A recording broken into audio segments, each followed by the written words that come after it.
6 Adar aujourd'hui, le premier Adar. Et comme vous le savez très bien, on essaye toujours de nager dans la paracha.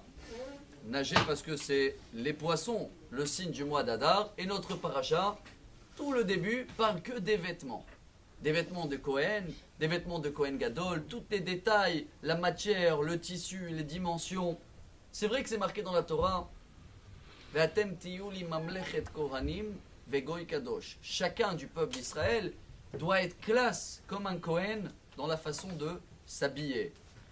Oui, si on est dans les mois de poissons, vous avez bien remarqué que les seuls poissons qui sont cachers, et on a le droit de les manger, c'est les poissons qui sont habillés.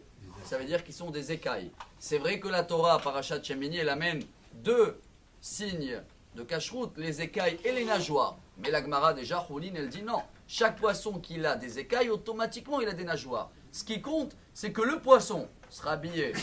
Les animaux cachers que nous on mange, ils sont tous habillés. Ils ont des vêtements. Mais ce qui nous concerne à nous, chers amis, elle dit la Gemara, c'est une Gemara très connue, Shabbat, page 114. Kol talmid chacham, shenimtza revav al bigdo, hayam mita. Je préfère ne pas tout traduire. Mais la Gemara dit, gare à un sage, ou quelqu'un qui connaît un petit peu les règles de la Torah, ou quelqu'un qui veut nager dans le message d'aujourd'hui, dans la paracha, et d'être comme un poisson, il n'a pas le droit d'avoir une seule tache sur ses vêtements. C'est quoi ces vêtements? Et voilà la halakha du jour extraordinaire.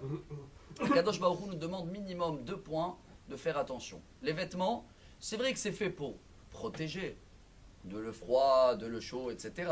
Mais plus que ça, quand il y a eu la faute de Adam et Ève, c'est marqué Vayar Hashem l'Adam ou l'Ishto, Kutnot Or Vayal Bishem. Il dit le Midrash, Al Tikre Or et la Or. Ne lis pas Or, c'est la peau, et Or, c'est de la lumière. Il y a un message dans les vêtements que nous on porte tous. C'est quoi le message?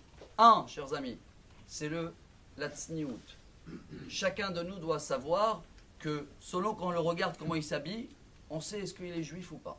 Dieu il nous a donné des signes pour garder et d'être fiers de nos judaïsité et de savoir que quand tu es habillé, tu as une kippa ou la femme a une perruque, elle est habillée bien tsniout, tu ne peux pas aller manger non kasher.